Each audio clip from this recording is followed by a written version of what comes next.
absolute pleasure to be here this evening for a whole variety of different events, but particularly to welcome Henry, who's going to be talking to us, but also to launch the Centre for the South.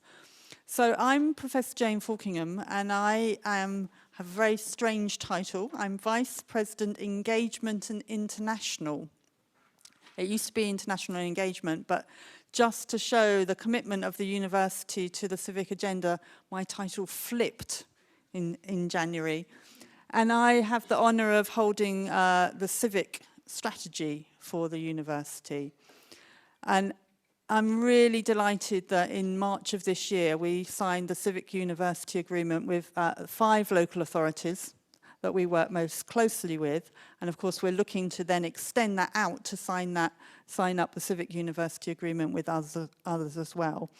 But we are deeply committed to being the University of Southampton and working for the city of Southampton and the region in which we are located. And of course, for the nation in which we are located and the world in which we're located, which is why the international bit comes in as well. But our civic university strategy is based on 4 pillars, and those 4 pillars are people, place, partnership, and impact. And in order to deliver on all of those, we are delighted to be launching the Centre for the South today. So I'm going to hand over to Diana, who's going to tell you a little bit more about the Centre for the South and the work that we're going to be doing. So Diana, thank you. Thank you, Jane. Thank you. Thank you. It's really good to be here today and to see so many familiar faces that we've worked with over the years and to talk about the exciting new work that's going on with Centre for the South. So Centre for the South is very much aligned with our civic agenda, as Jane's been outlining here at the university, and thinking about how we can best serve the communities we work within. But we're also looking at how we can support people in terms of developing new and exciting place-based policy. So what we're doing is thinking of how we can work collaboratively across different groups, so working with the private sector, the public sector, the local authorities, the civic agenda, the different civic organizations as well. So what we're doing is very much focusing on how we can bring these groups together to think meaningfully about how we do local policy that works well for our communities and make sure that we're addressing all the different needs we've got. Part of what we're going to be doing is funding some different exciting new projects around the New Things Fund. So the New Things Fund is going to be announced very shortly. The winners of that we're in touch with them very quickly, and we're going to be focusing on the different agendas which we've identified with our different colleagues around mental health and health inequalities, net zero, and skilling up our organizations locally and the different people who work in our communities. So it's very much bringing together all these different groups to think how we can develop policy that works for each of us to help support us in the Central South to become a really prosperous region. So I'm going to hand over to John now, who's going to be chairing the session tonight. And as you can see, we've got a new website here for Centre for the South, so keep an eye on it. And we'll be happy to share new things as they develop.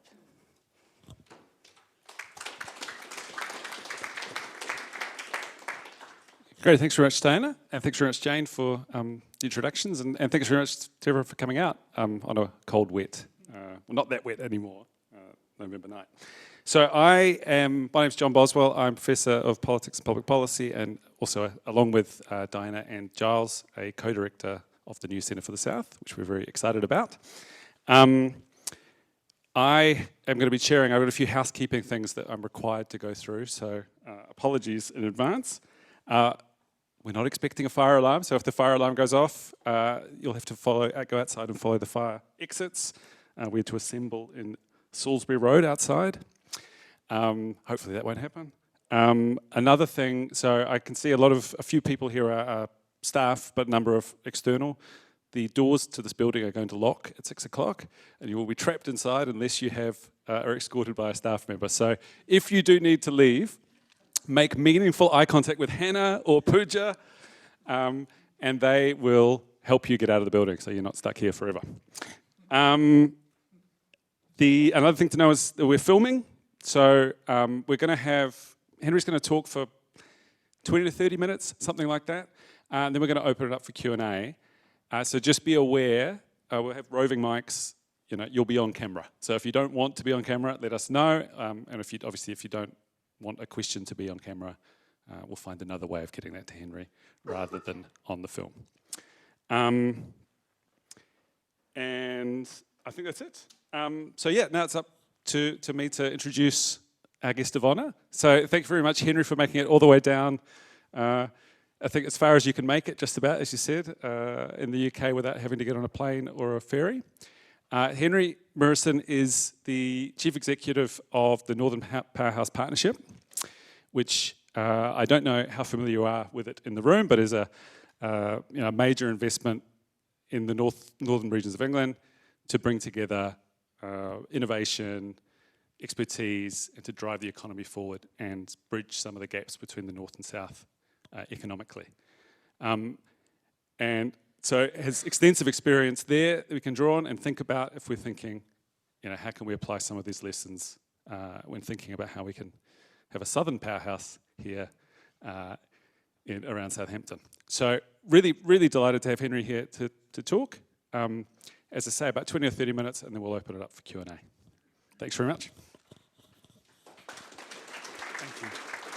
And thank you so much for the invitation. And I suppose it's really interesting for me to come here because I'm not the first northerner to come to Southampton in the last few years to talk about devolution and the journey you've been going on, because this has been a very tortuous journey.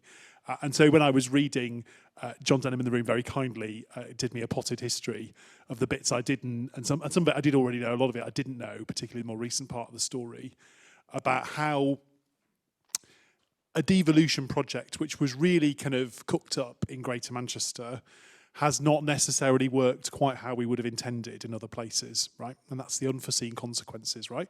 So we are the most centralised country in the Western world. We also have the greatest geographical regional inequalities of anywhere in the world, of the developed world. So go figure. There's definitely a relationship between those two things.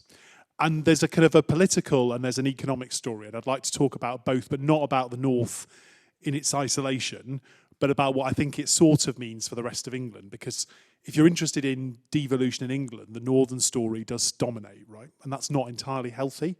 But that's the challenge about the British political system, that the government of the current day is not the government that started this. It was the Cameron-Osborne coalition and then Cameron-Osborne without the coalition. And they conceived of the devolution project as part of that Northern Powerhouse vision around economic regeneration. So although devolution was offered to other people, it was explicitly sort of a kind of almost a Northern special that could be available to others. And that sort of made it hard for others necessarily to make it work, because it was really designed with us in the north of England in mind. And over time, Levelling Up is explicitly not as geographically tied, but intellectually is probably more troublesome, because it starts on the premise that it's about addressing a deficit and that somehow we to take things from people in England who have lots and give it to other people. Now, the reality of power, influence, autonomy over your own economy and place is that no one in England outside London has very much of it at all, even those people with devolution. So the concept that there's a need to address some sort of defining inequality, there are inequalities between people and between communities, but if you look at the structures of England, they are all fundamentally broken everywhere. And so one of the big kind of misnomers of the Levelling Up debate, and I think why it's now disappeared and probably won't come back in that form, in a way that the Northern Powerhouse is no longer government policies. I mean, the King wasn't saying that word the way his mother was almost 10 years ago, or being made to say it, because that's how it works. The reality of the kind of how we got here is that the Northern Powerhouse started as an idea that London, and by extension the wider South, but that isn't the same, and we know it's not the same. Obviously the media like to conflate the two. That this part of the world, and London specifically, did not have to suffer for the North to do better, because that's not how any other advanced economy works. I mean, there are lots of global cities in the world like London that actually perform vaguely similarly. Paris, New York, if you compare them in productivity terms to London, they're different, but they're broadly equivalent. I mean, then they have different types of industrial base, they have different types of focus, but they're largely economically similar. And they are different to their neighbouring regions, but the gap between London and the rest in this country is so high, so difficult to address, because it's gone on for so long. And even France, right, which is the country of my mother's birth, where she still spends a lot of time, they had the most centralised governance system in the Western world too. It was almost as bad as ours. And they addressed that over the last 20, 30, 40 years. And they have done lots of things to invest in local infrastructure and address particularly transport, which is largely the North's problem. And it is because of their political structures that they were able to do that, not because they somehow had better engineers. So the challenge isn't that anyone malignly tries not to address these problems. It's that when a Labour government tried to give money to northern cities to build things, it was only really Greater Manchester that already had a kind of shadow combined authority, a thing called AGMA, the Association of Greater Manchester Authorities, which basically was the club of councils that used to have a county council, and when they were all split up, sort of refused to stop working together, despite the fact the government had broken them up. They still had their transport system, they kept that, and they built on it to do other things. Well, they had been building tram lines for years, and so it's very easy for a Labour government to write cheques to AGMA, and to the Manchester City Council that was sort of the de facto lead. The transport body was quite strong and well organised. Whereas when they tried to give money to Leeds to build a tram, Leeds tried to build a tram just within the city of Leeds, despite the fact that the travel to work over Leeds extends to where I live in Bradford, extends to loads of places in West Yorkshire. And so it was the political structures, not necessarily anything else, that made it very hard to deliver change that was necessary. And the economic legacy of Leeds not having a mass transit system is massive in terms of its ability to grow and attract people. And Manchester's relative success to West Yorkshire has been because of political structures, not just because there's anything inherently better about Manchester. Yes, it has better football teams, has a slightly easier geographic alignment in terms of where its commuter towns are compared to West Yorkshire. But West Yorkshire, the Leeds City region as it was called in the early days of the Cameron government, because it is a bigger region than just the kind of old county council footprint, is significantly bigger economy. It's the second biggest economy in England after London. But its success has been nowhere near in productivity terms in the last 15 years. It's kept pace with London. Greater Manchester has closed the gap in the last 15 years.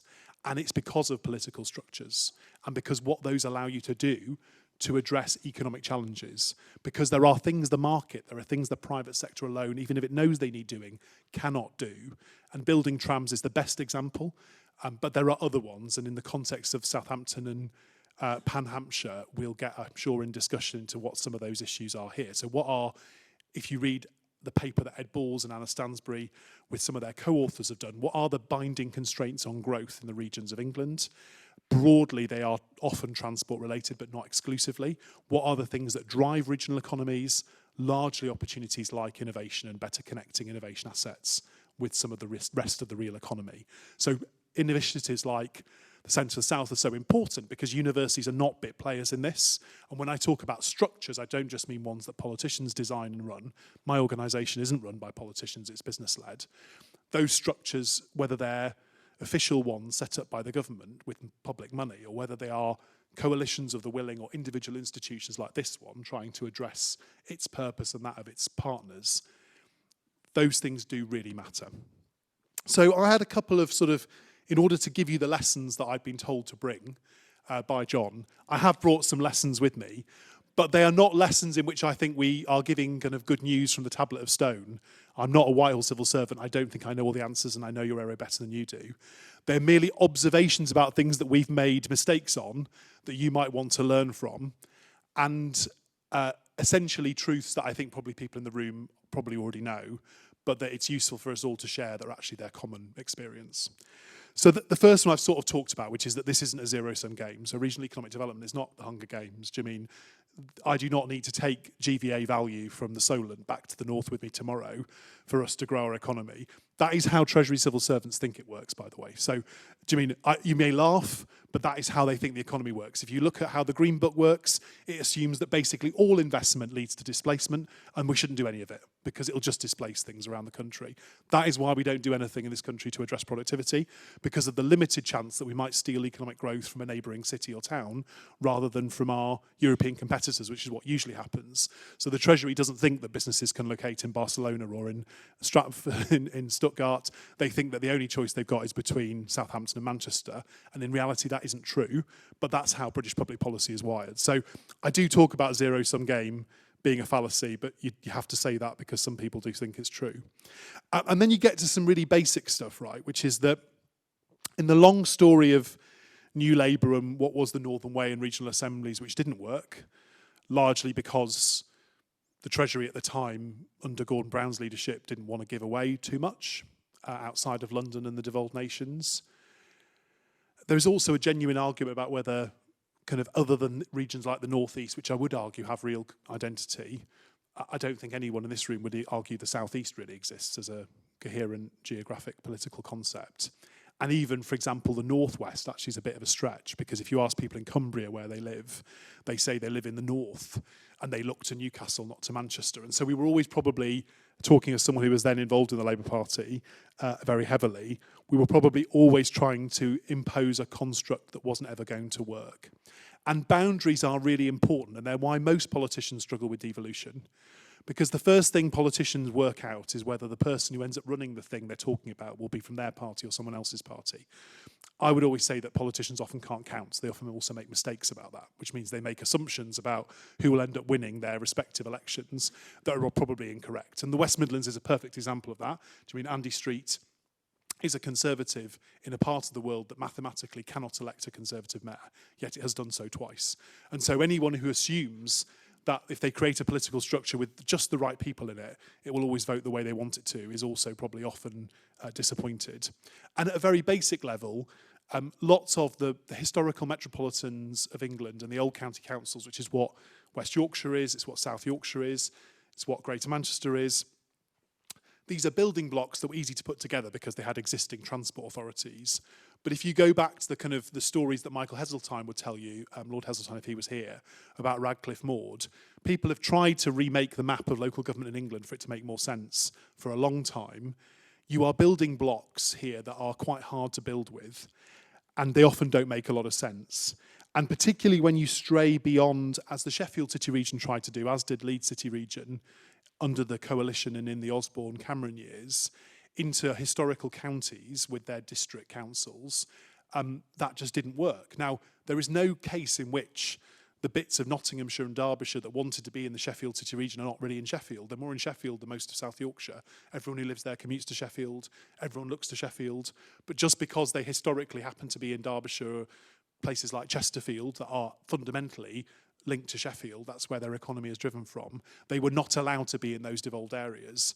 And one of the problems with the current devolution construct is that until the Levelling Up bill became an act, you needed consent, right, from everyone.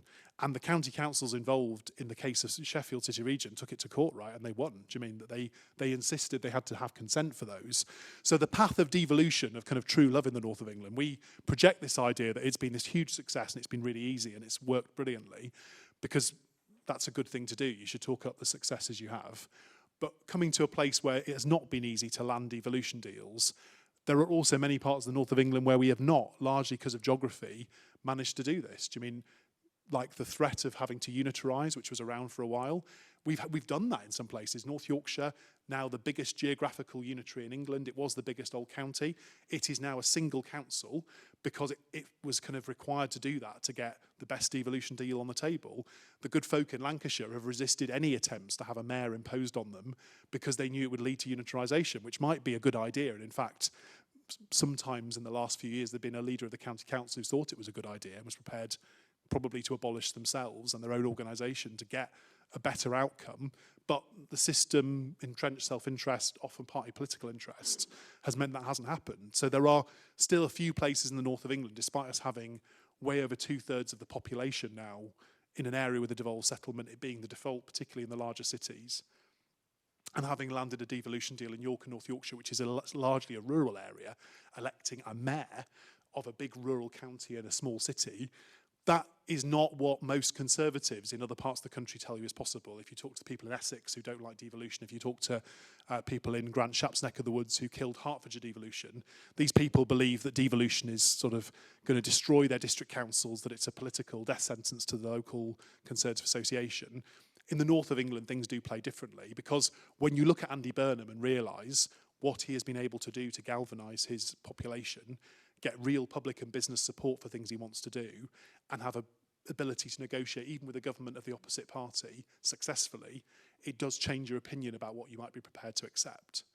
And what we're now starting to see, I think, is a maturity about the fact that these structures, that mayors were kind of the price you had to pay. So Greater Manchester did not want a mayor, they never wanted one, but they wanted the power to franchise their bus network, which they really needed because buses in Greater Manchester are terrible. And the deal was, It was the last thing they were negotiating with the then Conservative government and George Osborne as Chancellor. And the deal was that Richard Leese, who was then the leader of Manchester City Council, had been elected by about 800 people in Crumpsall, which is a part of North Manchester. And that if this power, which was quite a significant power that would enable private companies to be thrown out of the bus system, was to be given to him, because he was the then chair of the combined authority when it was non-mayoral, perhaps there needed to be a bigger mandate for that than just the 800 people in Crumpsall. And that was the argument. If you're going to take significant powers from central government and give them to a new organisation, a new entity, or an existing entity in that case, where does the legitimacy for that action come from? And what people often mistake about devolution is this is not about sucking the very limited powers left in local government up. It's about taking things from central government in a swag bag, out of Whitehall after you do your deal, getting back on the train or in your car and driving back to where you came from, and doing your small bit to reduce the over-centralisation of the British state. Now, it's only a small bit because we're talking about very, very baby steps, right? At the end of this chat, I'll get into some of the really serious stuff that even the French have got round to doing, that we should do. But this is the start, and it's about building institutional capability. So definitely worth doing, but it's not revolution, this is evolution. And the funny thing about it is that it was the then Conservative government that insisted on it. But actually, if you think about what's been the most disruptive thing to the British Constitution in the last decade, it has been the creation of metro mayors. It's created some political problems for the Labour Party as well, most notably, obviously, in the last few weeks over what's happening around the internal disputes within the Labour Party about Gaza. But fundamentally, this is about changing the British state so that not all power rests in the centre. And these directly elected politicians, people in their areas often feel they should have more power. And that is creating an unavoidable kind of absolutely kind of natural osmosis now, where things, as they did through the Trailblazer process, which gave a bit more away to the West Midlands and then Greater Manchester, but will give powers away to the other existing mayors, it's going to carry on forever now. It's impossible to stop. And the fact that Gordon Brown, who had been not the greatest supporter of English devolution, in whatever form, when he was probably not a big fan of regionalism, maybe it was because of how it was done, institutional capability, lots of reasons, has now written a review for the Labour Party about a year ago saying, this is the only show in town, we should get on with it, and we should use these existing structures and we should build on them. And so you also now have a degree of political consensus across both main parties that, yes, we have got the need to create significant entities outside Whitehall that can take decisions closer to people and to businesses, that can have more understanding of the detail and what's needed to drive up productivity. And this is not debated any longer. The argument is how quickly you can go and how much risk you're prepared to take as central government by giving things away, and how much departments can be forced by particularly agile or particularly effective ministers to give away what is things they consider to be their responsibility, because that's how the civil service and many junior ministers and lots of departments think. So I'm sure Michael Gove will give away anything he could control, but if you try and get anything out of the Department for Education, for example, that's very tough. It took Manchester years to get even their adult education budget they'd been promised, because a deal and a piece of paper did not mean that civil servants suddenly thought that was a good idea, or that the minister who then turned up after the next reshuffle thought it was a good idea. So we've covered kind of the basics of boundaries and politics. And where I wanted to kind of finish really was about cities and about some of the kind of the very particular kind of what the next big things could be, because they're the things that we should focus on, not the very limited things that have been achieved so far. And we did some work with Metro Dynamics, who've also done work here in Hampshire as well at various points in the last few years, to look at productivity in Greater Manchester. And it was very clear, alluding to that trend I mentioned about London before, that what had driven the productivity in Greater Manchester was largely connectivity, because if you looked at the bit of Manchester, Greater Manchester, that has not done so well in the last 15 years, it's what's called the Northwest Quadrant. And anyone who's familiar with Greater Manchester will know that that's places like Wigan and Leigh. And what Wigan and Leigh don't have is any trams. So in everywhere else in Greater Manchester, they got round to building trams. Because Wigan in particular is quite a long way from Manchester, the natural extension of the tram network had just not happened. And so although Network Rail had eventually got round to electrifying the line from Bolton to Manchester, that in itself hadn't done enough to really move the dial. So the bit of Greater Manchester that did the worst in the last 15 years was the bit that was least connected to the city centre. But remember, productivity growth was higher outside the city centre in the other districts than it was in the city itself. So this idea that somehow cities steal things from towns. And people might remember the Centre for Towns that was set up a few years ago. It's disappeared again. But this debate in British public policy, which the Prime Minister used at his conference as a device alongside cancelling HS2, was to argue he was going to invest in towns. Well, actually, the proof of the pudding is that if you want to make towns thrive, you need to connect them to successful cities. That's what works, largely. And often successful towns are based on people bringing income from the place they work, often in a city, back to their town. Might be things in the town as well, but a big part of that ecosystem is people bringing their wages back and spending them at the weekends and in the evenings. And if you get a train from Manchester to Bradford on something called the Calder Valley Line, which is the kind of really old Victorian railway that makes its way through those communities, goes to such glamorous places as Rochdale, Tom Forth at Open Innovations in Leeds makes the very good point and does a little graph that will show you that the poorest places on that line are Bradford and Manchester. The towns in between them, often old mill towns, are significantly more prosperous. Now, you look at the central Manchester and go, oh, there's lots of money here, but you walk a couple of miles away and you're in some of the most deprived wards in England. And so this concept that cities somehow hoard wealth and steal it from their surrounding towns is probably the biggest fallacy in economic development. And it's why devolution often doesn't work, because people fear that, oh, it'll all go to the city. And actually the point is a lot of investment should probably go to that city, because a lot of the value generated will come back out to your community. And if you haven't got the right transport system, obviously I banged on a lot about transport this evening, then you won't get those positive effects. But if you have got decent connectivity between your towns and your nearest city, then the city benefits from that larger travel to work area, and the towns benefit from the benefits of being a commuter town. Being a commuter town is not a bad thing. People talk about it like it's like some sort of being subservient and it being a bad thing. It's the worst. I mean, all of the most successful towns in the north of England, like such glamorous places as Stockport, are because they've got the best connection to their nearest city, and thus they're the most prosperous place around that city. It's not something to be ashamed of. It's a good thing. But somehow in British public policy, we struggle with the idea that agglomeration economics is a good idea. And although the civil service and the Treasury do agree about that, as much as they might cause me trouble around displacement, it's very hard to win a public argument about why investing in cities is a good thing. But we need to, because otherwise we will not be able to address the fundamental productivity issues that bedevil the rest of the country, including almost everywhere outside London, because even the successful places are still in global terms and European terms not that productive. And then the kind of last thing I wanted to talk about really was about what comes next. And I mean, the basic point is of what we kind of covered, I suppose, is kind of devolution good, centralisation bad. I mean, it's a complicated dialectic for a November evening. If there are any ex or current civil servants in the room, I am very sorry. Clearly this talk wasn't for you.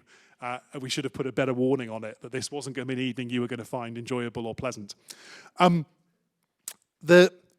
The kind of next big things are that the real problem is where the money goes, right? And various institutions, Ditchley, who talked about this, but also just in the last few weeks, the Fabians, the Resolution Foundation and NEF just this week, New Economics Foundation, ourselves as an organisation, we've talked about it in the last few months as well.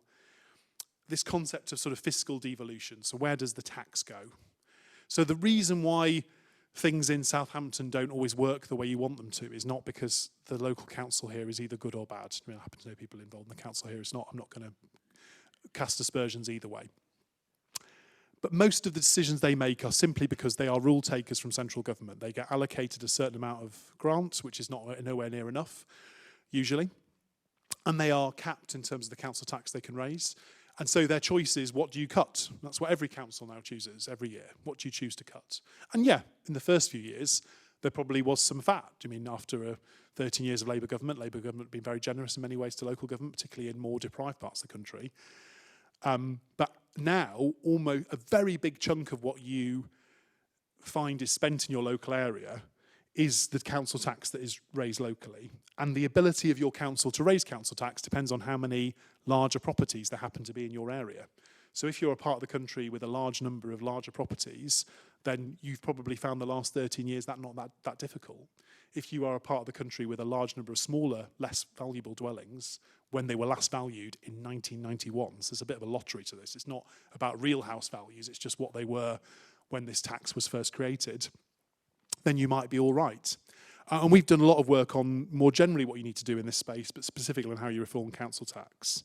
Because all these whiz-bang things I've talked about, metro mayors and deals with government and getting more powers and all this, it's all very wonderful actually, but the existential problem is that none of this will happen because whilst we're fiddling around with these new structures, local government in most parts of England will just go bankrupt and there'll be no councils to be in these combined authorities along with these mayors because they'll all be spending their time with commissioners sent in by the government because there's no money to run their services. So if you want to do anything to increase decision making and local economic development thinking in local areas and give them more tools to do that, you've got to pay for adult and children's services because unless you do that, you can't do any of the interesting stuff you might want to do. So we're not an organisation particularly focused on local government finance, but anybody who's interested in this stuff has to be, because if you don't fix that, none of the rest of it will work. And it puts a focus on a wider issue, right, which is that very few of the decisions made locally are ones that are genuinely locally derived. So if local areas make good investment decisions, the taxes that generates largely go back to Whitehall. So as a politician, you're in no way incentivised in local government to make difficult long-term choices or invest in things that are going to raise productivity because you see almost none of the benefits. None of them. So if you're doing stuff to make your economy and your area more productive, you're basically doing it out of the goodness of your hearts because your local political incentive is to do things that are popular. Actually, you're never probably going to be there in 30 years to inherit the productivity issue you might have created by not investing in adult skills or not dealing with the fact there wasn't a decent transport system. So all these kind of quite thorny, difficult long-term decisions don't have any financial mechanism to pay for them, and there's no financial incentive for local areas to try and find private sector funded ways to do it because they've got no way of capturing often the benefits. So how you fund local areas to do this stuff is really important. That's why in those trailblazer deals that the West Midlands and Greater Manchester got that I alluded to earlier, the kind of gold standard of devolution, which is still like nowhere near what most countries have had for the last 30 years, but it's a good start. The single pot is the big idea, right? Which is the idea that rather than simply implementing lots of government programmes, you get a cheque from the government as Greater Manchester or the West Midlands, and you can spend it as you wish. And it means that if you want to align your justice interventions, so your crime prevention and what you do with offenders, with what you're doing about skills, you can choose to do that rather than looking at them in silos. Because at the level of Greater Manchester or the West Midlands, you can practically do that. It's impossible to do that for the whole country, at least not sustainably. And what that then lends itself to is if you can generate more business rates or another tax, can you keep some of that or all of that upside so that you can then reinvest that money in other things in the future so that rather than always having to go back to Whitehall for another handout, actually you can start to fund sustainably the things you need to do, capture the benefits of that and then reinvest them. And the only reason why that isn't simple to do is that many parts of England, basically everywhere outside London largely, is reliant on fiscal transfers. And so in order to do this, you're going to have to rip up the system of wiring in existing local government finance. And so it's not simple, it's not easy, but it's exceptionally necessary because what we have probably done with the mayors we've already created, and if you ever have one here or another model here, is we've created people whose job it is to give away sweeties. That's a good start. Someone who can do nice things, positive things in a place. But that's not really what governing is actually about. What governing is about is having to decide. And there are often lots of good things you could do. What is really important is having the knowledge and understanding to be able to make the very best choices. Sort of kind of like the kind of British cycling equivalent of public policy, right? So in this country, we make lots of suboptimal decisions all the time from the centre because they don't understand what is really needed in a place. So you then start giving the money to places and they make better decisions. And in the kind of marginal gains, kind of Dale Brailsford thesis of how Britain got good at cycling, it's all about making little improvements. And then you notice a significant change, right? And you can do that if you've got much more control over the money and where it goes, because you can allocate it much more smartly to the things that will have the very best payback. And when Greater Manchester went to see Osborne in the very beginning of this devolution journey, nearly 13 years ago now, because the non-mayoral combined authority, the thing that became the mayor, was actually a piece of legislation introduced by a Labour government. It survived the coalition coming in. and it was implemented. And they went in, Howard Bernstein went in to see George, who was a neighbouring MP in Cheshire. And it was never about asking for more money, actually. This was never about money. It was about saying, we will take the money you spend, central government, and we will spend it better. And in an era where an incoming government of whatever party is likely not to have very much money, funnily enough, this policy has been very interesting to people in the political world, because most public policy solutions that most people give you, they say, if you give me some money, I will do X, Y, or Z. And that's very interesting and very noble and often very important. But the government already spends lots of money, actually. And a lot of it is spent quite badly. So before you start working out what more money you need, the most basic idea that any central government politician can come up with is, how do I spend the money we spend now better? And then the Treasury will be probably more likely to give me more money, actually, because that's how the Treasury does think. And as long as the Treasury remains as important in British public policy as it has been for the last 50 years, that really matters. So it's been an absolute pleasure to come on the road and see you this evening. I've tried not to pass my thoughts about Hampshire and Pan-Hampshireism and embarrass myself by not understanding your place as well as you do. But that's kind of the point, that I'd be very interested to hear your thoughts about how this feels and what this means to you here. Because the whole point of this is that my entire intellectual point this evening is that me or anyone else from outside of this part of the world is the very worst person to make decisions about your future. I think you should make them. And so this evening, it's a pleasure to be invited to hear from you a little bit more, hopefully, about what you think needs to happen in this part of the world to address the types of binding constraints that people like Anna Stansbury and others rightly identify are holding our country back. But they're holding different parts of the country back in slightly different ways, in different places. And it's one thing to address what those wider national issues may be, but if you can address them in each place and spend money on exactly what those constraints might be and address them in the most effective way possible, then you will genuinely get the more productive economy that will allow you to address the inequalities that absolutely exist here. Because what is true of every more prosperous place, we have them in the north, like the Cheshire and Warrington economy, which is actually very similar to this one, is that even the most successful economic places often have very high levels of inequality. And if you want to find ways to address those inequalities, you're going to have to create a boat that rises even higher, because it's much easier to share the gains of success than to try and reallocate the scarce resources you already have. And what most people, I think, in local government had forgotten, and we need to teach them again, and we need to teach central government, is that before you can have an argument about distributing the gains, you have to work out how to create them. So actually, economic success, making places thrive, is not antithetical to sustainable or more appropriate forms of economic growth, what you might call good or inclusive growth. You can only have good or inclusive growth if you have growth. And that's not easy maybe for someone on the left to hear, but as someone from the left historically who went to go and work for a Tory, and works for now a cross-party organisation, I would be really clear in saying there's nothing wrong with growth and there's nothing wrong with wanting to distribute it better. And that should probably be where the political consensus moves nationally, but it also needs to move there locally and regionally as well.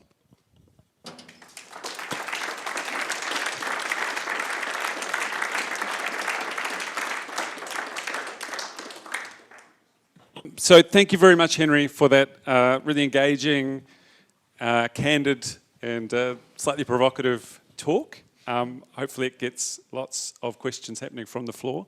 You'll see we have Hannah and Pooja, who are a couple of Knowledge Exchange Fellows with the Centre for the South. They have roving mics that they will bring to you. So if you have questions, please raise your hand and we'll get them moving around. Okay, what are we here to start with? You just introduce yourself as well when you... Sure thing. I'm first, which is terrifying. It's good. So hi, I'm Dr. Jack Pink. I'm a research fellow in archaeology here. I'm just curious, in your conversation you talked a lot about economy, you talked a lot about devolving power, but you did start at the beginning talking a bit about identity and the way people sort of identify with a place. And what I'm curious about is there a role for heritage assets, or sort of, to use a broader term, cultural assets, to contribute to sort of this idea of devolution and the things you've been talking about today? Or is that something that comes in further down the line? Because, you know, in the context of the North, you've got cities like Liverpool and Manchester with really strong cultural and heritage assets there, and actually contribute quite a lot to identity. Moving south, Bristol, which has done a lot of work in its own sort of cultural heritage sector. So I'm just curious if you think that factors in, and if you do, how it does.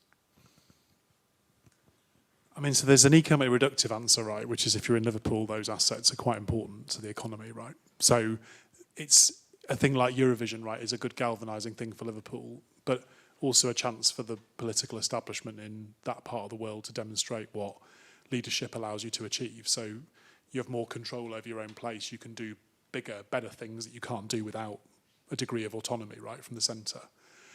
I think the kind of, if you apply this to how nations emerge, right, there is definitely a thing that if any government of the day of the last 25 years has had some sort of idea of something that would be good for the North, they're not doing that exclusively because there happens to be some truth to the idea you can agglomerate the economies along the M62 because there's 8 million people and they're quite near each other and that's a bit like London. The reason they're not saying, I'm going to create an M62 corridor economic project is because that doesn't work the same way, if that makes sense. Talking about something like Northern identity, where people like Brian Groom's written a book about it, it's widely discussed as a concept, and it is meaningful to people, that is more potent, right, than just picking things because they are necessary, obvious economic clusters.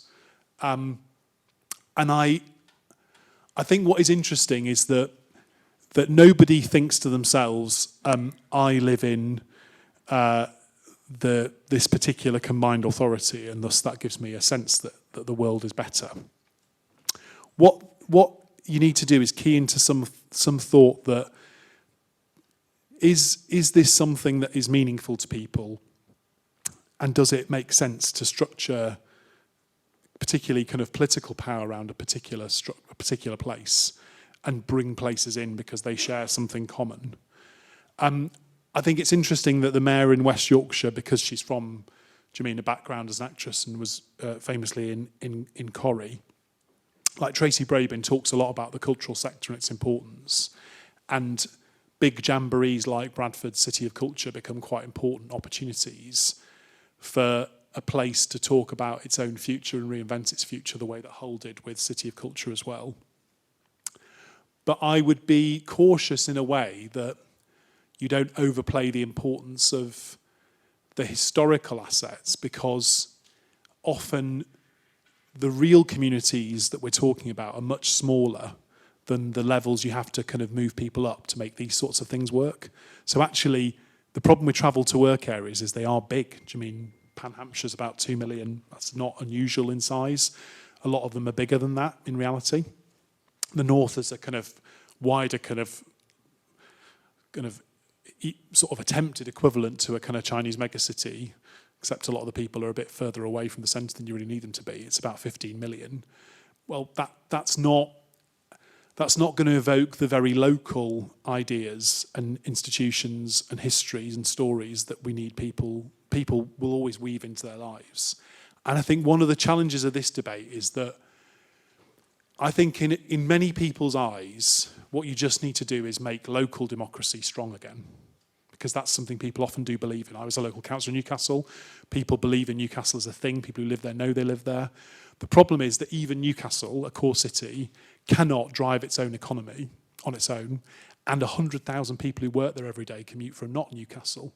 So if you want the government to invest money in Newcastle, it can't just be for the people who live there. It has to be for the people who commute there. And a lot of the people who commute to Newcastle live in Sunderland, and their story and their assets are completely different. And they define themselves, because of football and lots of other things, as explicitly not Newcastle. Does it make sense? They don't want it to be the regional capital because they think Sunderland's important.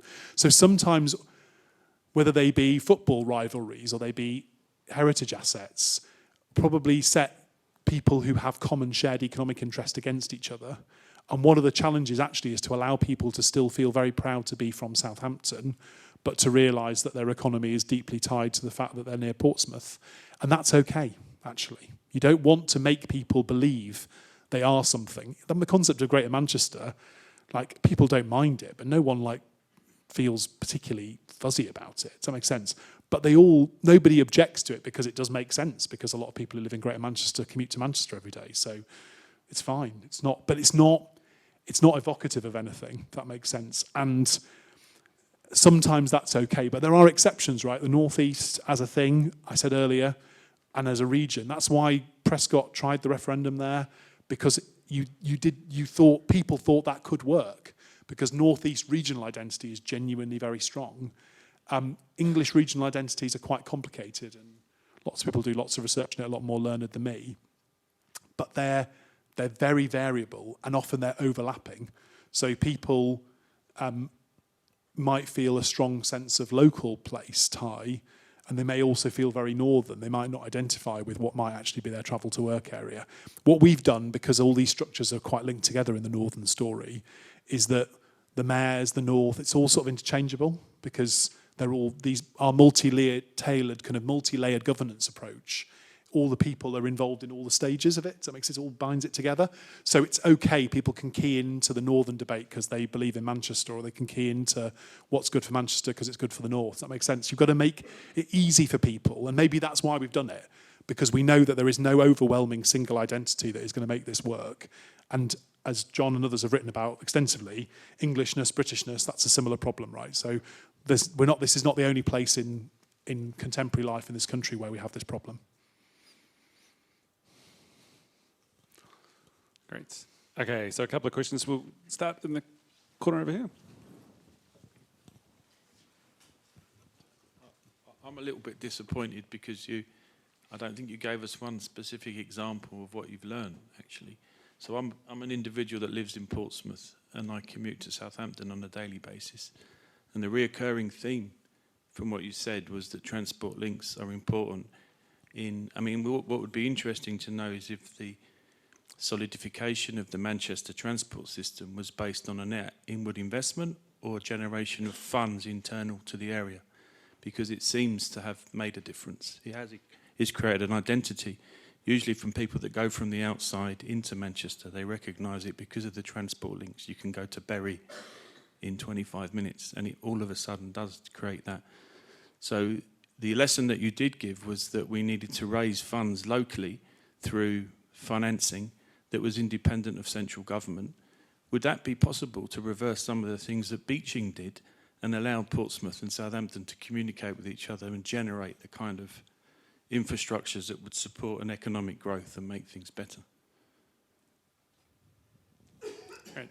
Do you want to take another one? Or I was going to stand up again. I was just listening, sitting for a second to listen. I mean, I think at the moment the political structures don't allow you to do that, and that's the problem. So the Greater Manchester experience was they started off taking old railway lines that nobody used and turned them into tram lines, because that's the cheapest ways to build a mass transit system. And then they started doing more expensive tram lines when they could get people to use that system, and then it proved to government that the business case was better, because the whole point about this is the Green Book is easier to get round once you've done something. Does that make sense? So when you want to do the first thing in a place, it doesn't work. The maths don't work. You do a second and a third thing because you've got data that proves people use this stuff, and you can show the value and uplift of the land around the stations. You can get more money. So there are two routes. The traditional route would say you need a government that's more pro-infrastructure, and you need to align the interests of the local politicians or MPs and do good advocacy. That is what everyone's had to do for the last 30, 40 years, and it is success, and it has worked for places like Manchester. But the limit to that comes whenever there's a period of significant austerity, where the costs of borrowing goes up and basically central government gets cold feet. And then you are left in the position where, would you be better off, for example, being able to retain a penny of national insurance across, say, Pan Hampshire, and then use that to borrow against to build your infrastructure? Perfectly rational, sensible thing to do. Doesn't require central government to borrow any more money. But it does require central government to trust you to make your own decisions. And it's interesting, actually, if you look at the way it works, local areas with mayors now get a transport settlement that would allow you to do exactly those sorts of things. It's pretty much automatic now with every devolution deal. If you just gave people a penny of their national insurance, it equates to about the same amount of money.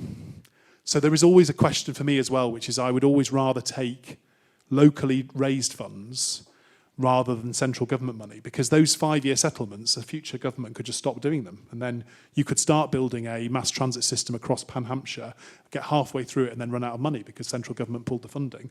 Well, if you take national insurance forever and borrow against it, then it's impossible for that to be withdrawn. And so my kind of suggestions are based on my experience of the fact that central government changes its mind all the time. And it's that changing its mind that often does the most damage. Often people come along, as the authors of the white paper on levelling up do, and that lasted about 6 months before that got through in the bin. Do you mean it's largely disappeared now in government? And it was the most important thing Boris Johnson did, and it lasted about 6 months. So the Northern Powerhouse lasted about 5 years before central government dropped it completely. Probably only had 2 or 3 years of genuine, proper support. So based on the current lifespan of government initiatives that are ambitious in this space, I would always take locally raised money, if you can get it, above central government funding, because you can control that then. And if you don't like the way your local politicians spend that money, you can chuck them out. It's very hard for the people of Southampton or Portsmouth to chuck out central government. You get 2 MPs, whatever, per city. Do you mean you cannot influence the course of central government in reality as a place? But you can control who runs your own area, and that is how it should work. Do you mean people locally should be able to hold to account the people who have the choice about how they invest your money, and if you don't like how they're doing it, you can throw them out. If you like how they're doing it, you can keep them. That's how local democracy should work. At the moment, we don't have local democracy because we elect people who haven't got any power to do anything other than cut things for us that probably anyone would have to cut, because a lot of the things, there's only one legal choice at the moment. So that's about democracy, but it's also about practicality, I think. That's would be my argument anyway. But it's not this isn't Aristotle, right? I'm not giving you kind of political theory from the Athenians. This is like British public policy is rubbish. How do you do stuff despite it? Do you mean I'm not arguing this is an uplifting presentation, but I just think I was asked to give lessons. My lesson is don't suddenly presume that the next government will be better than the one you've got now. If you take that assumption, then you'll be surprised when they help you more than you thought they would, rather than disappointed when they screw you over. Very good. Apologies for the language. So we've got a few questions now. So I think next gentleman. Hello, I'm Dave Shields. I'm a local councillor here in Southampton, and I was interested, and I've been watching from afar the evolution of devolution in the north, and wondering how on earth we could replicate that down here, and we seem to be going round in circles. And it did strike me, when I look at Greater Manchester as the example that you gave, you had 10 metropolitan single-tier authorities, 8 of which were Labour, 1 of which was Liberal Democrat, and I think Stockport and Trafford was Conservative. So it was relatively easy, I'm looking from afar, seeing that there's some kind of political consensus could be forged. That doesn't really beckon down here in the south, where we have very large two-tier county environments, which have historically tended to belong to one party, and then you might have with a few unitaries that are here that have been hard fought. They might go differently, but it's really difficult to get any kind of consensus and trust where you've got not only the different politics but different models there. And I just wondered how we might want to break that logjam down here in the south, where the model that might have worked, say, north of the Humber, or doesn't really apply down here. And I just wonder what thoughts you might have you could share with us. I think it's really hard, and I think I come bearing the fact that there is no easy answers, right? Because if there were easy answers, you'd have already come upon them, right? I think I've got the humility to say that the mayoral devolution model that has worked for the north of England does not work everywhere, and the fact we can make it work in rural North Yorkshire and unitarise loads of local Tory district councils with people bleating about it, that is unique political circumstances that we have created. And it's like, that's George Osborne's legacy, right? He created mayors and they're popular. The Tories managed to win Teesside, won the Tees Valley mayoralty.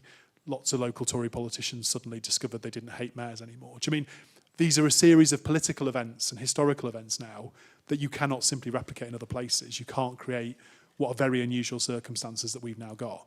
And it's not a mistake that we will very soon, without breaking any great confidences, have devolution all on one side of the Pennines and not on the other, because even within the north there are different political currents depending which side of those hills you're from. Does that make sense? So even within the north of England there is a multi-tiered kind of level of acceptance, and particularly in more rural places, ironically, electing Labour and Lib Dems in Cumbria is what stopped devolution, because then they thought, well, I don't want a Tory mayor. We've just got rid of the Tories in local government in our districts.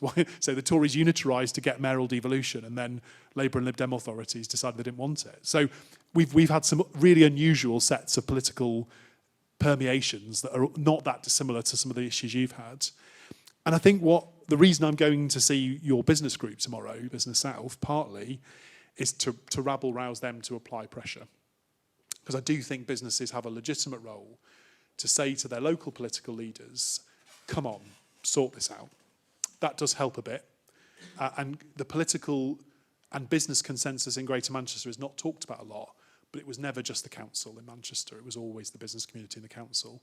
And the business community and the council's shared view of what was possible with the local economy is what drove all the devolution discussions. And so whenever a minister or anyone came to Manchester, they would go and see any of the senior business people who would all basically tell them the same thing they were hearing from the politicians. And that was very compelling to central government, that they realised that this wasn't just local politicians, it was the business community as well.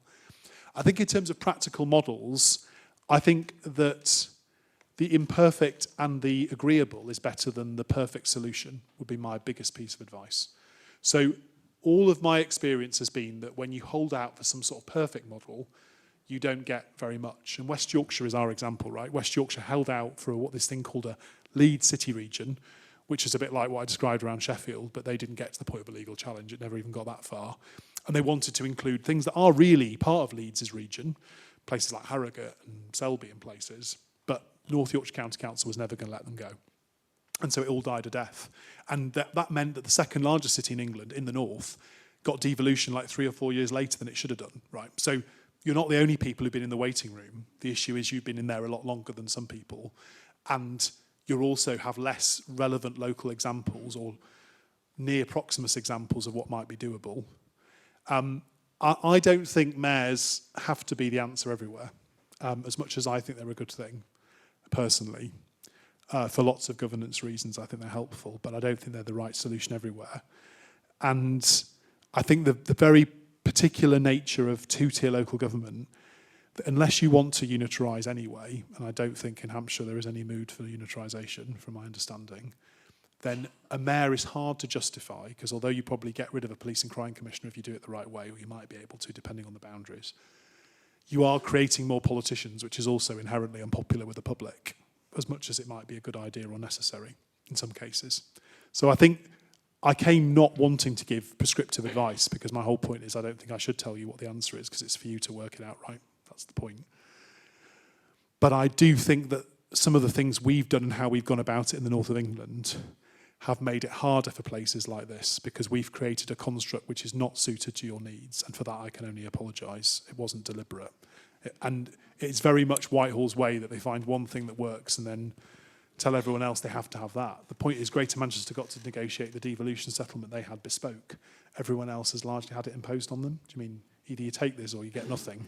That kind of, Manchester got a fair deal, right? Because they got the combined authority largely they were happy with, other than having to have a mayor. You're having to deal with the fact that you're basically getting a version of what Manchester negotiated back in 2004, and that's not really how local democracy is supposed to work. So I'm not taking all the blame. I think my good old friends at the British state have got something to answer for as well. But we are part of the problem, because we've created a model that probably was never going to work for you. And the particular nature of the history of unitaries carved out of blue seas, do you mean that does not create collaboration potential, because the ties between the city and the rural areas were literally cut deliberately for reasons of governance, and that is quite hard then to go put back 20, 30 years later. I think it's just the reality of how local government reorganisation then plays out in the long term, is that sometimes what might and probably was the right thing for your city isn't the right thing for your city region in the long run, and putting that back together I think is hard, and I'm afraid there isn't an easy way to make it work. Unless you can find loads of people who want to unitarise for fun, because it's great fun. So changing logos, putting up new signs at libraries, it's a great wheeze. So if there are any sort of secret unitarisers in the room, good luck to you, but it's not an easy thing to convince local politicians to go along with. Henry, I'm Sue Littlemore. I'm Director of Civic at the University of Southampton, and I wanted to pick up on what you said about mayors. It's not the only way of doing devolution. What do you think will be the future of this policy? So by this time next year, we might have had a general election. There might be a change of government. what would be your insight on whether that insistence on mayors for the most lucrative devolution deal, which has been the hallmark of this government, do you think that will carry on, or there'll be something, a reset? I mean, so it's interesting. So Lisa Nandy doesn't do this job anymore, but when she was the Shadow Levelling Up Secretary, she was very clear that having a mayor would no longer be kind of the golden ticket that it had been before. If you read the Gordon Brown review, it's less clear. Because Gordon's instincts, I think, probably were that the mayoral model, a bit like mine, is probably the best we have found, so we should try and stick to it where we can, if we can. But things like, if you just wanted the powers to do bus franchising, should you really have to have a mayor just to do that? Probably not. So there's a kind of an argument about where you draw the line. But if you want to have the kind of single pot from central government, if you want to have business rates uplift retention for 10 years, whatever, what the things that Greater Manchester and the West Midlands have negotiated, I do think you will struggle to win the argument that a group of local council leaders are the right group of people to make those decisions without having the mandate to be able to tell people why they're making quite significant changes. So what will happen in the West Midlands and Greater Manchester in the next 10 years is that public services will be different to the ones you get in other areas. Do you mean proportionate universalism? Of course, yes, but it will be not the same sort of proportionate universalism as everywhere else in the country. Do you mean so public services will look markedly different in those places?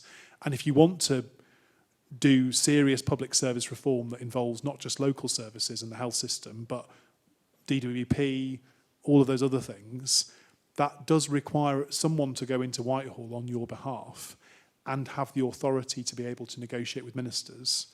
And I think the challenge you will have is that although you could hypothetically construct a perfectly reasonable governance method, you don't deal with the previous questioner's problem, which is that fundamentally some of these politicians do not have shared institutional interests. They do not necessarily have the same interests in terms of the voters that elect them, and they have completely different institutional priorities. And so if you don't have a central figure that has a mandate that sits above them, how do you resolve the differences of opinion between essentially the cities and the rural, which is really what we're talking about in this part of the world? How do you address the fact that actually a village's needs are actually very similar to Southampton, because often people who live in the village work in Southampton, but if you're a local politician, it doesn't feel like that, because often it means you have to spend the money in Southampton to benefit people in Hampshire, and that's politically difficult. And you want to avoid cake carving, right? So people get their money from government and go, oh, what's my share? And they take their cake back to their local authority and they go and eat it, and they all do what they would have done anyway, but don't do anything together. They just take their cake and go back to their office and go, right, that's my cake. I'll go and do my projects. You go and do your projects. We'll come back in a year and we'll agree what we're going to spend the next load of money on. Well, you are not going to get significant economic benefit for the people of Hampshire, Pan Hampshire, by doing that. You will get marginally slightly better outcomes than if you just gave that money to a civil servant. You're only going to get the benefits as if you think about the travel to work area as a single economic entity. And if the political mandates of the people are so wildly different in the room, the combined authority won't work unless you've got someone who genuinely does represent the interests of the whole of Pan Hampshire, or whatever the geography may be. So it might be hard to get people to agree to a mayor, but to be able to take the decisions that you'll need to take, it's not just about the money, it's about the powers. So yes, of course, government can write anyone a cheque. If it's an accountable body, if it's legally constituted, it can receive checks. But can you really take the hard decisions about what you need to do and what you don't need to do, what you should stop doing to do something different because it's more important? How do you justify to people in rural Hampshire that they're going to have less buses so you can build mass transit to nearer their house? Does that make sense? Those are the decisions you have to make. How do you justify that unless you've got a mandate? It can't just swing on, do you mean one vote here or one vote there because one leader's changed their mind because they've been offered another mass transit stop? Do you mean otherwise you end up with pork barrel politics and it doesn't work? You've got to have the ability to shape and define what the shared interest of the place is. And I think without a mayor, in places where you don't have a lot of political unity, the Greater Manchester leaders argued they didn't need devolution with a mayor because they all agreed with each other, largely. And they were happy that the leader of Manchester City Council, who was the chair of the combined authority, would act in the interests of Bury. We've just heard that that confidence and trust doesn't exist within the political leadership of this part of the world. It just doesn't. Like, no one here can step away from their own institutional self-interest and think about the whole entity. That's why you've not done a devolution deal. It also means that person couldn't then make those decisions. Who would chair the combined authority here that would be wouldn't be unable to think about the whole place without considering first what it meant for their own area? That's the problem you've got. And you could create a system where you get an unelected bureaucrat to do that, but I just don't think it's the right answer. I think you're going to have to find someone elected to do it. But I might be wrong, but you might not need to start with that, though. You could start with something small, like sorting your buses out, and then get to trust each other, and in 5 years you can have a mayor. Because it'll take you a while to work out where the government would send the checks. So don't worry too much about gold standard devolution. It took Manchester, who'd done this for 20 years, till now to get to the point where they could get a deal like that out of government. So don't solve the problems of tomorrow today. Solve today's problems first, and then worry about what you would need to do to be able to get to the final stage when you're closer to that point. Otherwise, you're making it far too difficult to get to the first step. Sorry, we had a question in the back. But, I mean, all those are caveated by the fact I know nothing about Hampshire and I could be talking complete nonsense. Provocations and nothing more. I've got it should be quick, I think. You've mentioned political unity. My name's Howard Monk. I'm a senior teaching fellow in the International Music Management Masters. But I'm from exotic Rochdale, as you pointed out. I wanted to ask the question: do you think that there are winners and losers in the so-called sort of success of this? Because I wanted to ask you sort of, to what extent was the political unity actually a myth, or was it a real thing? Because I think that Rochdale is a bit of a barren sort of wasteland by comparison to Bury, which I know a lot of great work is being done, but I think but Bury was on the metro line from the get-go, and Rochdale only just joined it. So the comments that colleagues made about culture and so on, I think that they ring true. And you mentioned Wigan. To what extent were they a little bit out of the picture, and they didn't sort of campaign for being included in such an important transport network, for example? I mean, it is the most interesting story I know to tell, and I didn't know anyone would ask it from me tonight. So I feel privileged that I found a plant from Greater Manchester in the room. Those emails I sent round looking for anyone from such places clearly came to good effect. So what's interesting about the combined authority is that it was the leader of Wigan who used to be the key player in the combined authority. You can argue, was he too interested in doing what was right for the whole conurbation and not enough interested in Wigan? Was he the person in the room that was the person I'm talking about, the person who put the whole above their own area, and did his own area suffer as a result? Maybe it did. Do you mean? But Greater Manchester wouldn't happen without the now sort of former leader of Wigan who did that. The Rochdale-Bury thing is brilliant. I've literally written a report about Bury and done loads of work in Rochdale because we find your exact point very interesting, which is why has Bury worked better than other places in Greater Manchester? And obviously, yes, their train line was the first one that got converted to tram, but they also did some very sensible things. So they invested largely in their town centre rather than doing white box retail. And so Bury has this market that BBC Breakfast like to go to, you may have seen it, that's famous around the north. People come from all over Lancashire to do their shopping in this market. Do you mean? And its town centre has got flats because you can commute to Manchester, which weren't particularly commercial when they were built, but actually now you can get £800 a month for a flat in the centre of Bury, which, I mean, I know house prices here are higher, right? But in a northern town centre, that is not normally what you pay for a flat. And they're in a nice block above a shopping centre. Young professionals are happy to live in Bury town centre and commute to Manchester. People do not choose to live in the centre of Rochdale in the same way, yet. And Rochdale's big play is this thing called Atom Valley. So it's basically a big, huge industrial stroke commercial warehouse opportunity next to a motorway, but would be the biggest manufacturing park in the UK. Massive opportunity. So I think Rochdale have a plan, right, for what Rochdale's future could be. But you're absolutely right that the relative timing of when places got connected to the metro system, same is true of Oldham, as it is of Rochdale, has had a big impact. And the places started from a slightly different position, right? So the towns of Greater Manchester were not all the same to begin with. So some of them had more challenges, some had less. And so I think my reflection would be, it does matter how effective you are as a place within these structures at arguing that your interests should be protected. But the most effective leaders usually are interested in both things. They realise if you're the leader, because the whole point about these combined authorities is their cabinet's made up of leaders, right? So if you're the leader of Bury, you get a seat at the Greater Manchester table, so does the leader of Rochdale, so does the leader of Bolton, blah, blah, blah. And that is the reality of how it works. And you also get a job. So like the leader of Bury has a portfolio responsible for the clean air stuff in Manchester. Terrible one to get given because it's been a nightmare. Another leader, the leader of Manchester, is responsible for business, for example. So you do have to step out of your local partisan parochial self-interest to do that job. But you also do have to, in those meetings, think, ooh, is this going to affect my area? And bluntly, the devolution deal in the end rested on the fact that the Tory leader of Trafford wanted the Metro to go to Trafford Centre. It was needing to go there anyways. It wasn't like it was proper pork barrel politics, but it was a little bit pork barrel. So it's a little bit from column A and a little bit from column B. I don't think local self-interest should die. I just think you need to be able to do that at the same time as thinking about the bigger pie. It was easier for Manchester because, bluntly, the city centre of Manchester benefits everyone in Greater Manchester. It does. And it makes its success and the success of its universities and their connection to the local employers in their area makes their areas more prosperous.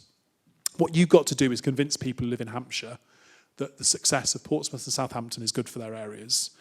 And if you can win that argument, you can create Greater Manchester in the Solent, right? If you want to.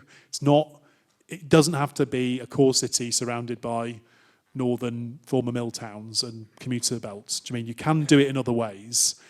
The key point is economic shared interest. Do you mean and if you do the economic geography, because I've read the analysis, your travel to work area isn't that different to Liverpool or Manchester. Most people in Pan Hampshire work within Pan Hampshire. Do you mean you have got a travel to work area not that different to a northern city region? But the problem is the politics is very different, and that's what's different. It's not really economics that's your prime problem. It's whether or not the people in the room really understand and genuinely believe the economics and actually understand that that self-interest is less important than the shared interest and that they've got to find the right way to order those priorities. But I don't think it's easy, and I don't claim it's easy. And even in places where it's been successful, it has never been easy. It's always been hard, everywhere. Because you're asking people to make difficult decisions and trade-offs that for 50 years we've left to central government. Having the power to choose and decide for yourself is not easy, it's hard. But it's much better than someone else doing it to you. That's the worst thing of all. Having to make these hard decisions for yourselves is infinitely better than having them imposed on you. Okay, that's great. What I might do is take a final batch of questions, just so we don't delay everyone too long. So I've got a question at the back, and then Giles, and was there another one? I saw a hand. No? Well, maybe those two before we wrap up. Hi there. Thanks. I'm Ollie Soughton, a partner at a law firm, but importantly, I'm here today as part of Business South. I sit on something called Regenerate South. So we started this Central South idea some time ago working with John, and it came about as to try and identify from a business perspective what is our economic area. And we felt that part of this issue that we've all been discussing about today is what are we and so forth is actually quite a large amount of it is driven by what is that economic area. We are hampered by being southeast, southwest. We're hampered by do we look east, do we look west, do we look north? We've got to include the Isle of Wight in this. So one of the things that we're doing is trying to create a data set, working with the ONS, to create that data set for the Central South so that gives us a much better picture of actually what we're talking about and where this fluffy boundary is. So as from business perspectives, we don't really care about where the boundary gets drawn, provided it gets drawn in a way that we cohesively, collaboratively work together for, as you say, Henry, the greater good. And also, just one other point is just to make everyone aware that there is an all-party parliamentary group for the Central South led by Caroline Dinage.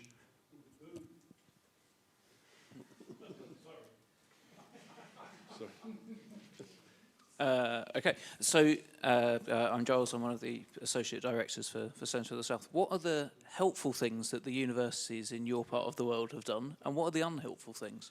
So we have a research collaboration of the research intensives, which your Vice-Chancellor here used to be a member of, because he used to be the VC at Lancaster, the N8. That pre-existed the Northern Powerhouse Rise. The Northern universities had got their act together long before George Osborne came along. So kind of pan-Northernism was alive and well in the university sector long before any of the political structures came. And what I would say is there are other parts of the country that have got similar collaborations. So universities coming together to form meaningful research partnerships on economic geography grounds is now whether or not that tends to be pan-regional, so whether Pan-Hampshire is pan enough for that, I don't really know. But that's one thing very practically that other people have done. The northern universities, in the case of Sheffield, Leeds and Manchester, have set up something called Northern Gritstone to invest in their own spin-outs. That's a very obvious thing. That is about driving the economy of the north of England. Also now includes Liverpool, invested in by public sector pension funds, but also other pension funds and individuals and businesses who've put money into that. And I would say, it's very interesting, the Vice-Chancellor of Manchester has been on my board before I was appointed. She was very much involved from the beginning, very involved in the early days of Greater Manchester devolution. I do think university vice-chancellors play a big role in all of our devolved settlements, actually. So York's devolution deal is focused on the bioeconomy, which is a big economic strength in that part of the world. That is all driven by Charlie Jeffries, the vice-chancellor and his team at the university in York. You look at the devolution deal in the northeast, all the northeast universities are bought into that. I'm trying to make it work and thinking about how they can align with the economic priorities being set by the combined authority.